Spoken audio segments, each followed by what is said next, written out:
welcome back to Baiskeli Stories. Today we have a friend of Baiskeli Stories with us, Lorna B, Lorna Nyatome. She has many names, but Lorna is a friend of Baiskeli Stories, and has been inspiring movement and changing habits in this Nairobi over the last few years. She's going to tell us more about it. So we've been looking for her, and finally we have found her. Here she is today, and we're very happy to have her on Baiskeli Stories. Lorna, karibu sana, and introduce yourself. I don't know if I've done a good job, so I'm sure there's a lot more to say about you. I'm a friend of many. Yeah. Thank you so much for having me. Of course, I know you many years in the running world, in the fitness space. Yes. So I'm Lorna B. That's my street name, Lorna B. Everyone asks me what B stands for. B is my Kisi name, Bonareri. It just sounds good. Lorna B just sounds nice. It sounds very mysterious.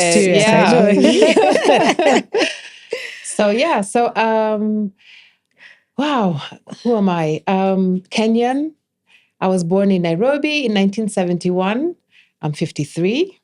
Believe it or not. Yes. And I have three sons, 18, almost 18, 15, and 12. And I wear many hats. I'm a psychotherapist, I'm a fitness enthusiast, and I'm a wellness curator. So those are the things I focus on.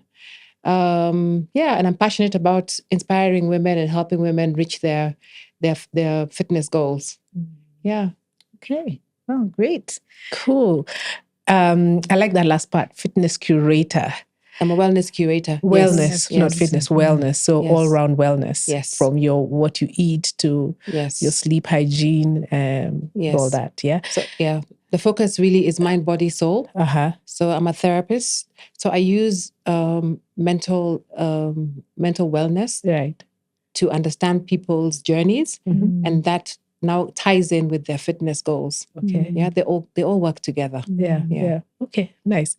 I think I just wanted to point out that this is our third guest who's 53, and we're not chasing after 53-year-olds, but it's really, really nice to see that those people who are inspiring us are in that age bracket. Yes, very true. Yeah. I think something to applaud that we've kept up with fitness well into our 50s and beyond. Yes. Yeah. So, Lorna, I think you're best known, at least for the women, maybe, I wouldn't say only in Nairobi, but you're best known for your 30-day Women's Challenge. Yes. Tell us a bit about the 30-day Lorna B Global Women's Challenge. Yes, global. So the Women's Challenge started in 2018. Okay. I just decided to challenge myself and see, can I do a 30-day streak? Can I do something for 30 days and commit to it every single day without failing? Right. So I was like, by myself, it's not fun. So I thought, let me ask a couple of friends and see whether they'd be interested. So I called a couple of my friends and, one friend, two friends, even my neighbors where I was living at that time. Yeah. There's three of my neighbors who I asked, do you want to do this thing? I want to do 30 days and every day I want to do 5K. Yeah. So first of all, one of my neighbors was like dormant. She never moved, she just didn't do anything. Yeah. And she was like, 30 days. And then actually two of my neighbors, they were not really active. Right. But they said, okay, you know what? Why not? What's the worst that can happen? Let's just do it. So I got 15 friends together and we decided 30 days of November, we're going to do this. Right. We're going to walk, we're going to run, we're going to at least get out every day for 30 days and finish. And we did it. And by the end of November, in fact, on the 30th day, the plan was to do 30 kilometers.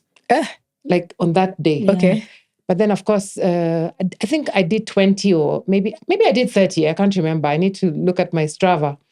But it was so fulfilling to finish the 30 days. And all of us finished. Right. All of us, all 15 of us finished.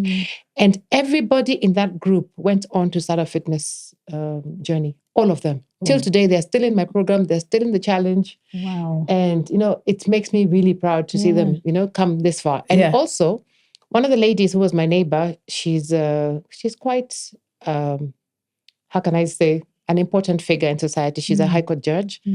And she joined my challenge and went on to start a whole community around her church, a fitness community around her church. Wow. So now we have at the SDA church, she has a whole group of people who she inspired. And now she's really, inspiring people to do this challenge. So for me, the target was just to get people moving, but the compound effect has been so fulfilling, to see how people have roped in their families, their relatives, their friends. So it's become, like a community movement, for everybody. Yes. People were also going out. Okay, so that was 2018. So 2019, launched it again. And this time, I think we had 100 people on the 2019 challenge. And then COVID happened in 2020. We launched the challenge again. And 2020, we had 150 people on the challenge. Guys wanting to get out. So yes, and I think by then, by then it started getting traction. People started hearing about it, and then we took off with it. Yeah. And every time, every year, we had more people repeating the challenge and bringing in their friends and their family. And everybody always had a good story to tell about how it has inspired them. It has also given them discipline around their other areas of their life. It's not really about the 5 kilometers. It's really just about the commitment to something and actually doing it and finishing it. That is so true. Yeah. So that's really what inspired me to continue doing this challenge. Yeah, and now you have people all over the world actually doing it. That's the most interesting thing. You have people who are on a different time zone, but they're still trying to get their 5K in. 25 countries actually to be exact. And this year we even have somebody from Lebanon. Oh, what? Awesome. Yes, we're going global, like proper. So now the last year when I launched the challenge, I thought, you know what, let me just open it up, make it free, make it accessible. I said, for anybody who wanted to join. Right. And I thought I'd just get 200 people and everything. So suddenly the numbers were growing. It was 200, it was 300, it was 400, and it was 500. When it hit 500, I closed the link. Yeah, because I'm like, I wasn't ready to be hosting 1,000 people. Like, how will I host 1,000 people? Because I didn't really have a plan.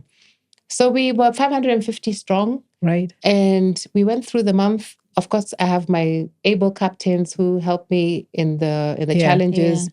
And we led these women through the challenge. And oh my God, it was so amazing. People were happy. People finished it. People wanted more, So, and it's just showing people that movement is for everybody. Okay. You don't have to be a certain type of body. Anybody can just get out and move, And behind the movement is your health. We want you to be healthier. We want you to be stronger, and that's what it's all about. Yeah. Good. So let's to the challenge itself. Yes. So it's 5K. 5K of what? Walking, running, skipping. Yes. I mean, I don't know what. 5K. So initially it was 5 kilometer run. Right.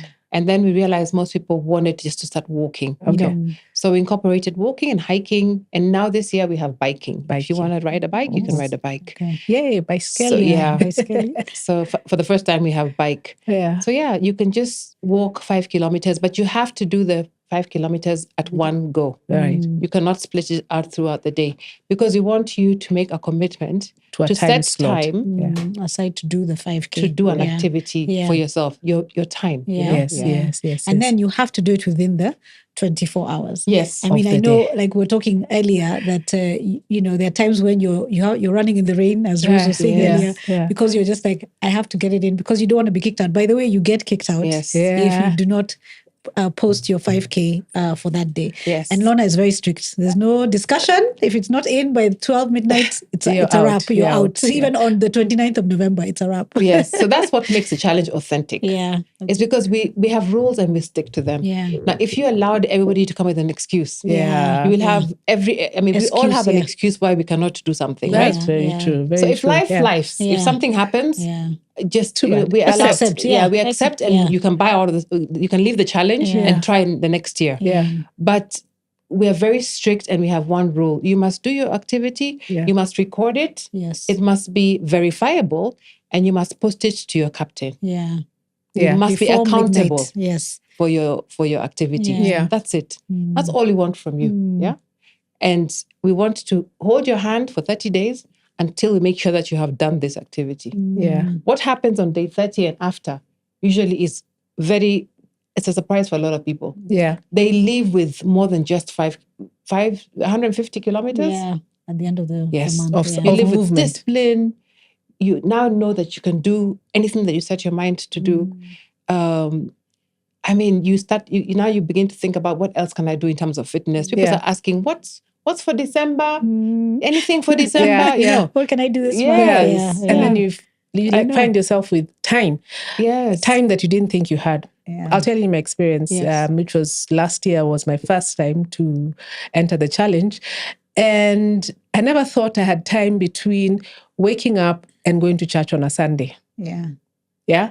I go to church at, our church is at 8:30 a.m. Yeah. But for some reason, every Sunday of that November, I would get to church having already done my 5K. Because I knew Sunday has a way of just going. Yeah. So I knew if I don't do it fasting in the morning, I'll lose it. Yeah. And I was like, half the time I just wonder, why wake up on a Sunday? But now, after the first Sunday, I was like, it's possible. Yeah. And I come back and I shower and I'm actually so alert and fresh for church. Yeah. So I loved it. Yeah. I loved what it did for me in terms of knowing that my day is, it's 24 hours, but you can actually stretch it to feel like 28 hours. Yes. There's something that I came to realize doing the challenges. Yeah. I realized that most women, once they reach the age of 35 and above, the concept of getting healthy and fit, especially when they've had kids or they've had families or they have an active corporate life, or the concept of getting fit is like not for them. So and then I also get a lot of questions like, how do you manage to stay, you've had 3 kids, how do you manage to stay this small? And how, it's all around weight. It's always usually around weight.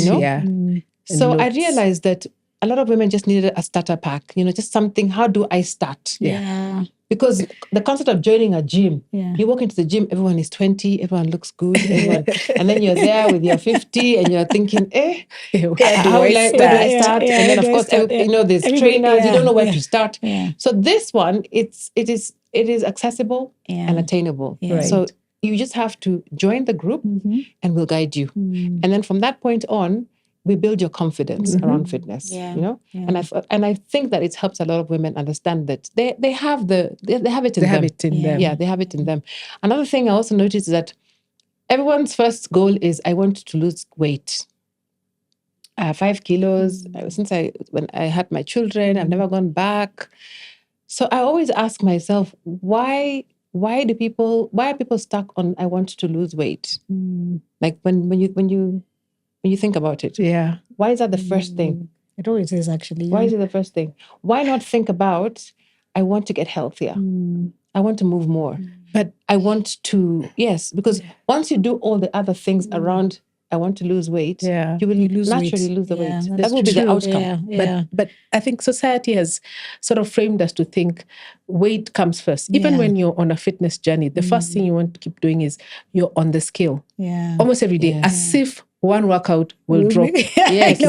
So you're on that scale and they actually say, throw that scale away and just mind what you're doing, as in pay attention to the workouts, the healthy eating, the sleep, all those things put together. Eventually, the ripple effect should be a weight loss. That's so true. But I think the weight thing is a thing. It's a thing. It's hard to shake it off, I think, because a lot of people, it's a big thing. It's just society's.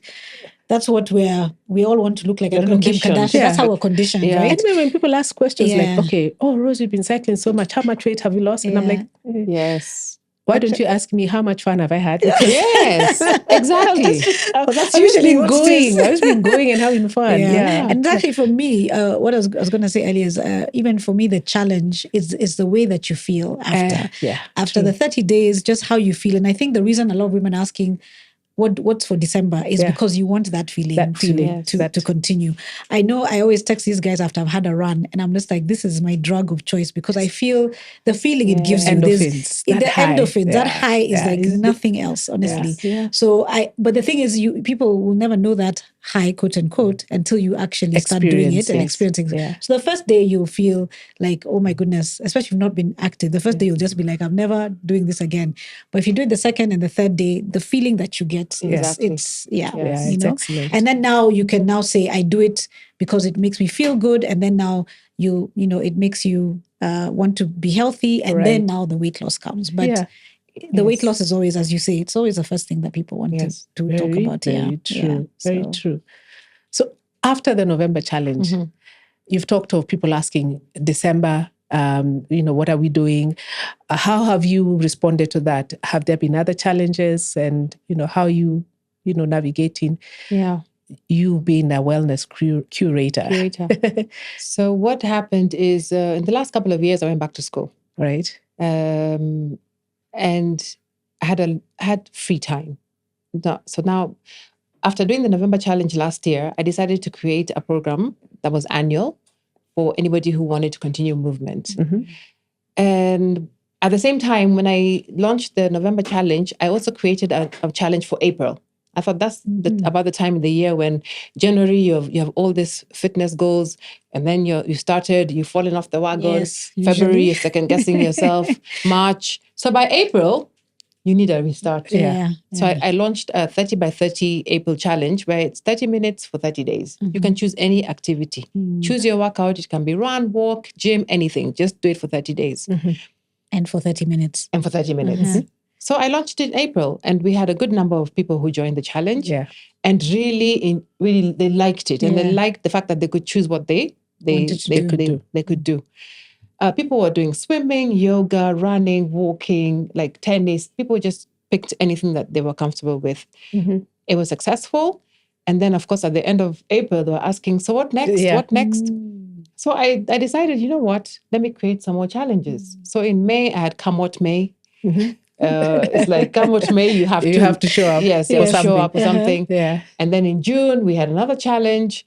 And then in July, I did a challenge where I did nutrition and movement to help people also change their eating habits, because that was also a big question that people were asking throughout the challenges. And then in August, I did a steps challenge, and September. And then in October in September and October, I did a steps challenge, 10K steps a day. Because I realized people just wanted to do steps, 10,000 steps a day. And I was like, okay, fine. So I created this platform where people could come and be accountable and then move. People want accountability. If you don't hold their hands, they won't move. That's true. So I created a platform where they could do this. Do that, fantastic. And so that's how I've created this whole wellness thing around movement. And getting women to move. It's amazing. It's fantastic. It is. Maybe I'll ask, why women? Or do you have something for the men? We have men who join some of the challenges. Okay. So is it restricted to women though? Yes, it's not restricted to women, but I feel like I understand women better in terms of movement. Okay. I feel like a lot of women just doubt themselves, and they just need a bit of, confidence, a bit of belief, just to show them that, no, you can do this. And I've had so many success stories. I mean, I've had women who've come off blood pressure medication. I've had women who've completely changed their whole life because of just movement, This morning, I had a friend of one of my challengers call me and tell me, you know what, I'm not sure I can do the November challenge. And I'm like, why? And she's like, because I just discovered I'm 7 weeks pregnant. Oh, I'm like, wow, that's so good. That's congratulations, And I'm like, okay. And I'm like, okay, so now, and then she's like, it was just a whoops, somebody told me that when you get healthier, your body just becomes, changes. And so she was happy and was a pleasant surprise, Oh. So, so there's a lot of good things that come out without even trying. of movement. Yeah, absolutely. yeah. Yeah. And the way and health and all that. So tell me, Lorna, before you became the movement curator, as you now really Wellness. are. Wait, wellness curator, sorry. I'm calling her movement curator. Movement and wellness. Wellness and movement. Yeah. I know you were into fitness from before, because when we met, you were super in the gym, you were doing stuff. So how did that start, and how did you, because you also used to do marathons and you decided at one point you're not doing them. Yes. Yeah. So I've always been very active. Like since my 20s. Okay. I've the days in 2000, I think, and 2002, I used to walk around Kilimani. I used to just walk and run around Kilimani. People used to look at me like I was weird. Yeah. Like, who's this girl walking? People never used to run around the neighborhood. The neighborhood, not like today. Yeah. It was non-existent. Yeah. So I used to walk around. I used to run around, and I noticed that nobody is moving. There's no movement. So anyway, I continued, and then I started doing Stanchart Marathon. Okay. Now, the reason I did the marathon initially was, what people don't know is that my father was the starter for so many years. You know the guy who shoots the gun? Yes, my late father. He was the starter for the Stanchart. Yes, the Stanchart Marathon for from the beginning. Okay. So, I mean, my dad is starting the marathon. I might as well just be doing that. So I've been exposed to sports for a long time, because he was also in Athletics Kenya. Okay. And I've always enjoyed movement. I've always been in some kind of sport. So if I'm not in the gym, I'm doing yoga. If I'm not doing yoga, I'm running. If I'm not running, I'm walking. I'm always just doing something, because I enjoyed it. Okay. And at the same time, as I'm doing all these things, I started just calling in my friends and roping them in and asking them to join me, just like, because I mean, you can't just be doing these things for yourself. You're seeing the benefit and you're not telling people about it. So, like, if you are my friend, and you hang around me, for sure, you cannot you won't escape. Like, won't escape. I cannot just be hot by myself. I like that. That's so nice. We have to be hot together. Let's do it together. Yes. I'm on so board. It doesn't matter. And anybody who's been my friend for many years is in some kind of fitness, movement, some kind of fitness. They're walking, or they're running, or they're gymming, they're doing something. And the thinking behind it is because it's so fulfilling. It just keeps you healthy. I don't even have an insurance cover. I don't even need an insurance cover, because I'm really healthy, myself, and that's what's important. Yeah. Okay. Yeah. And I guess diet plays a very big part for nutrition. you. That's another passion. Yes.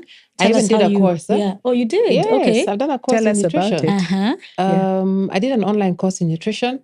Nutrition, ever since I was maybe 20, I've always been I've been a food snob for many years. I never used to understand how guys can go to a restaurant and sit down and eat.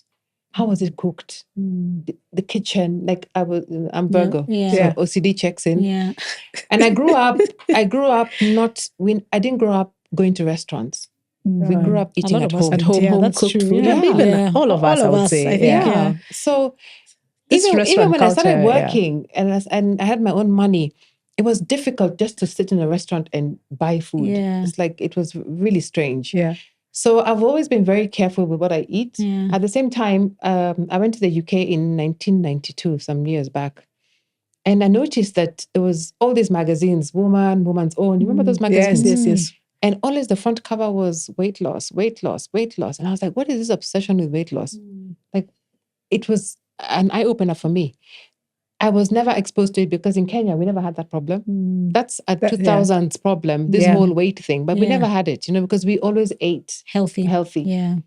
So then I started reading a lot of books on nutrition. There's a book called Fit for Life. It's an old book by this couple, Fit for Life. That was my first exposure to to nutrition, and I've always just kept my eating principles very basic. I just eat local. Eat what is local to you. That's all you need to do. Yeah. And that's it. And just applying the principles, and throughout my life, I've just always eaten what what I know is local to me. So yeah? nothing complex, No. none of these fad diets. I No don't know, diets. keto, what, so it's just local. I would say from the earth, avoid processed foods and that kind. Single ingredient food. So Yeah. a sweet potato is a sweet potato. Yeah. A banana is a banana. Yeah. Beef is beef. Anything that is processed, stay away from it. It's very sad when you go to the supermarkets nowadays, and if you look at people's trolleys, it's 90% poison. You want to just stop them and say, like, you remove all the poison. There'll be one thing, maybe the meat will be left, and everything else is poison. Yeah. And but unfortunately, people think that now we're living well because we have access to all this. We can buy all these nice things. They're all nicely shiny packages, shiny objects. Yeah. And I hardly push trolleys in the supermarket. I don't need a trolley because everything that I need can be in a basket. Yeah. The aisle where there's the fresh produce, the aisle where there's the vegetables, the meats and everything, those should be the aisles that you should focus on. Yeah. All the other aisles, stay away from them. Yeah. Yeah. So Lorna, you've talked of having 3 sons, three boys. Have you also been able to instill these principles from a fitness and eating perspective to them?